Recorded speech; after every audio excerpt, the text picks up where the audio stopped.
Praise the Lord. Greetings to you all in the name of our Lord and Savior Jesus Christ. Today's Bible verse, Ezekiel chapter 18 verse 31. Get yourselves new minds and hearts.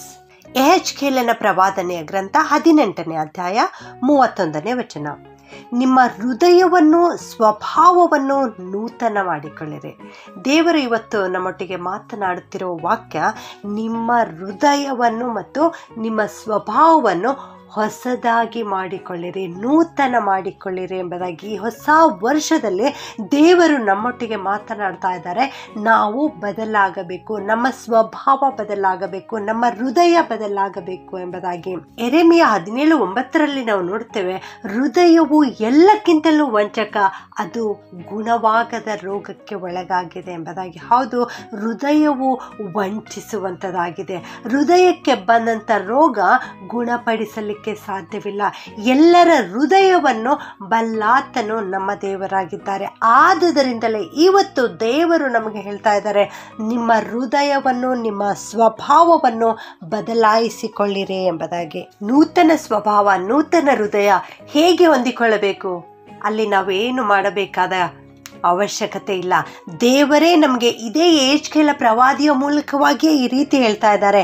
ಎಹೆಜ್ಕೇಲ 11:19 ದೇವರು ಈ ರೀತಿ ಹೇಳ್ತಾ ಇದ್ದಾರೆ, ನಾನು ಅವರಲ್ಲಿ ನೂತನ ಸ್ವಭಾವವನ್ನು ಹುಟ್ಟಿಸುವೆನು ಎಂಬುದಾಗಿ. ನೂತನ ಸ್ವಭಾವ ಪಡೆದುಕೊಳ್ಳಬೇಕಾದರೆ ನಾವು ಕರ್ತನ ಬಳಿ ಬರಬೇಕು, ಕರ್ತನ ಹತ್ತಿರ ಬಂದು ನಾವು ಪ್ರಾರ್ಥನೆ ಮಾಡಬೇಕು. ದೇವರು ನಮಗೆ ನೂತನ ಸ್ವಭಾವವನ್ನು ಕೊಡುವಾತನಾಗಿದ್ದಾರೆ. ಇದೇ ಎಹೆಜ್ಕೇಲ 36:26 ಕೂಡ ದೇವರು ಹೇಳ್ತಾ ಇದ್ದಾರೆ, ನಾನು ನಿಮಗೆ ಹೊಸ ಮನಸ್ಸನ್ನು ಕೊಟ್ಟು ನಿಮ್ಮಲ್ಲಿ ನೂತನ ಸ್ವಭಾವವನ್ನು ಹುಟ್ಟಿಸುವೆನು ಎಂಬುದಾಗಿ. ನಿಮ್ಮಲ್ಲಿರುವ ಆ ಕಲ್ಲಾದ ಹೃದಯವನ್ನು ತೆಗೆದು ನಿಮಗೆ ಮೃದುವಾದ ಹೃದಯವನ್ನು ಕೊಡುತ್ತೇನೆ ಎಂಬುದಾಗಿ ದೇವರು ಇಲ್ಲಿ ಹೇಳ್ತಾ ಇದ್ದಾರೆ. ನಾವು ನಮ್ಮ ಹೃದಯವನ್ನು ಬದಲಾಯಿಸಿಕೊಳ್ಳಬೇಕು, ನಾವು ನಮ್ಮ ಮನಸ್ಸನ್ನು ಬದಲಾಯಿಸಿಕೊಳ್ಳಬೇಕು ಎಂದರೆ ಎಲ್ಲೂ ಹೋಗುವುದು ಬೇಡ, ಕೇವಲ ಕರ್ತನ ಪಾದದ ಬಳಿ ಬರಬೇಕು, ಕರ್ತನ ಹತ್ತಿರ ಬಂದು ನಾವು ಪ್ರಾರ್ಥನೆ ಮಾಡಬೇಕು. ಆಗ ದೇವರು ನಮಗೆ ಕಲ್ಲಾದ ಹೃದಯವನ್ನು ತೆಗೆದು ಮೃದುವಾದ ಸ್ವಭಾವವನ್ನು, ಮೃದುವಾದ ಹೃದಯವನ್ನು ಆತನು ನಮಗೆ ದಯಪಾಲಿಸಿ ಕೊಡುವಾತನಾಗಿದ್ದಾನೆ. ನಮ್ಮ ಹೃದಯ ಬದಲಾದ ಮೇಲೆ ದೇವರು ಈ ರೀತಿ ಹೇಳ್ತಾ ಇದ್ದಾರೆ ಯೆರೆಮೀಯ ಪ್ರವಾದಿಯ ಮೂಲಕವಾಗಿ. ಯೆರೆಮೀಯ 31:33 ನನ್ನ ಧರ್ಮೋಪದೇಶವನ್ನು ಅವರ ಅಂತರಂಗದಲ್ಲಿ ಇಡುವೆನು ಎಂಬುದಾಗಿ. ದೇವರ ಉಪದೇಶ, ದೇವರ ಬೋಧನೆ ನಮ್ಮ ಅಂತರಂಗದಲ್ಲಿ ಆತನು ಇಡುವಾತನಾಗಿದ್ದಾನೆ. ನಮ್ಮ ಹೃದಯದೊಳಗೆ ಅದನ್ನು ಬರೆಯುವಾತನಾಗಿದ್ದಾನೆ.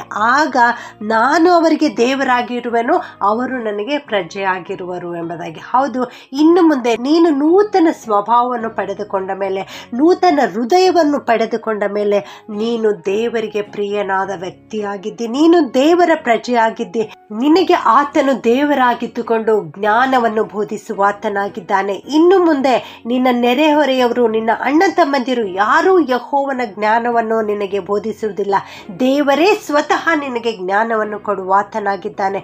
ಚಿಕ್ಕವರು ಮೊದಲುಗೊಂಡು ದೊಡ್ಡವರ ಪರ್ಯಂತರ ಎಲ್ಲರಿಗೂ ದೇವರು ಜ್ಞಾನವನ್ನು ಕೊಡುವಾತನಾಗಿದ್ದಾನೆ, ನೂತನ ಹೃದಯವನ್ನು ಕೊಡುವಾತನಾಗಿದ್ದಾನೆ. ಈ ನೂತನ ಹೃದಯವನ್ನು ನೀನು ಪಡೆದುಕೊಳ್ಳಲಿಕ್ಕೆ ಬಯಸುವುದಾದರೆ ಅರಸನಾದ ದಾವೀದನಂತೆ ನೀನು ಪ್ರಾರ್ಥನೆ ಮಾಡು. ಆತನು ಕೀರ್ತನೆ 51:10 ಈ ರೀತಿ ಪ್ರಾರ್ಥನೆ ಮಾಡ್ತಾನೆ, ದೇವರೇ ನನ್ನಲ್ಲಿ ಶುದ್ಧ ಹೃದಯವನ್ನು ನಿರ್ಮಿಸು, ನನಗೆ ಸ್ಥಿರ ಚಿತ್ತವನ್ನು ಅನುಗ್ರಹಿಸಿ ನೂತನ ಪಡಿಸು ಎಂಬುದಾಗಿ. ಹೌದು ನನ್ನ ಪ್ರಿಯ ದೇವಜನರೇ, ಇವತ್ತು ನಾವೆಲ್ಲರೂ ಈ ಪ್ರಾರ್ಥನೆಯನ್ನು ಮಾಡೋಣ. ದೇವರ ಪಾದದ ಸನ್ನಿಧಿಗೆ ಬರೋಣ. ದೇವರೇ ನನಗೆ ಶುದ್ಧ ಹೃದಯವನ್ನು ಕೊಡು, ನನಗೆ ನೂತನ ಹೃದಯವನ್ನು ಕೊಡು, ನನ್ನ ಸ್ವಭಾವವನ್ನು ಬದಲಾಯಿಸು ಎಂಬುದಾಗಿ ಕರ್ತನ ಪಾದದ ಬಳಿ ಬಂದು ಪ್ರಾರ್ಥನೆ ಮಾಡೋಣ. ಖಂಡಿತವಾಗಿಯೂ ದೇವರು ನಮ್ಮನ್ನು ಆಶೀರ್ವದಿಸುತ್ತಾರೆ. ಪ್ರಾರ್ಥನೆ ಮಾಡಿಕೊಳ್ಳೋಣ. ಪ್ರೀತಿಯ ಪರಲೋಕದ ತಂದೆಯಾದ ದೇವರೇ, ನಿಮಗೆ ಸ್ತೋತ್ರ ಉಂಟಾಗಲಿ ಕರ್ತನೆ. ಇಂದು ನೀವು ಕಲಿಸಿಕೊಟ್ಟಿರೋ ವಾಕ್ಯಕ್ಕೋಸ್ಕರ ವಂದಿಸ್ತೇನೆ ದೇವ. ಹೌದು ಸ್ವಾಮಿ, ಹೃದಯವು ಎಲ್ಲಕ್ಕಿಂತಲೂ ವಂಚಕ, ಗುಣವಾಗದ ರೋಗಕ್ಕೆ ಒಳಗಾಗಿದೆ ಎನ್ನುವ ವಾಕ್ಯದ ಮೂಲಕವಾಗಿ ಇವತ್ತು ಮಾತನಾಡಿದ್ದೀರಿ ದೇವ. ನಿಮಗೆ ಸ್ತೋತ್ರ. ನಿಮ್ಮ ಹೃದಯವನ್ನು, ನಿಮ್ಮ ಸ್ವಭಾವವನ್ನು ನೂತನ ಮಾಡಿಕೊಳ್ಳಿರಿ ಎಂಬುದಾಗಿ ಕಲಿಸಿದ್ದಿ ತಂದೆಯೇ, ನಿಮಗೆ ಸ್ತೋತ್ರ. ಈ ಹೊಸ ವರ್ಷದಲ್ಲಿ ದೇವ ನಾವೆಲ್ಲರೂ ನೂತನ ವ್ಯಕ್ತಿಗಳಾಗಿ ಜೀವಿಸಲು ಬಯಸುತ್ತೇವೆ ಪ್ರಾರ್ಥಿಸುತ್ತೇವೆ ಕರ್ತನೆ. ನೀವು ಆಶೀರ್ವಾದ ಮಾಡಿರಿ ಸ್ವಾಮಿ. ನಿಮ್ಮ ಜ್ಞಾನವನ್ನು, ನಿಮ್ಮ ಧರ್ಮೋಪದೇಶವನ್ನು ನಮ್ಮ ಹೃದಯದಲ್ಲಿ ಬರೆಯಿರಿ ಕರ್ತನೆ. ನಮ್ಮ ಹೃದಯದ ರಾಜನು ನೀವು ಆಗಿದ್ದುಕೊಂಡು ನಡೆಸಿರಿ ಸ್ವಾಮಿ. ಇಂದಿನಿಂದ ನಾವೆಲ್ಲರೂ ನೂತನ ವ್ಯಕ್ತಿಗಳಾಗಿ ಜೀವಿಸಲಿಕ್ಕೆ ಕೃಪೆ ಮಾಡಿ ನಡೆಸಬೇಕಾಗಿ ನಜರೇತಿನ ಯೇಸುವಿನ ನಾಮದಲ್ಲಿ ಪ್ರಾರ್ಥಿಸುತ್ತೇನೆ ತಂದೆಯೇ. ಆಮೆನ್.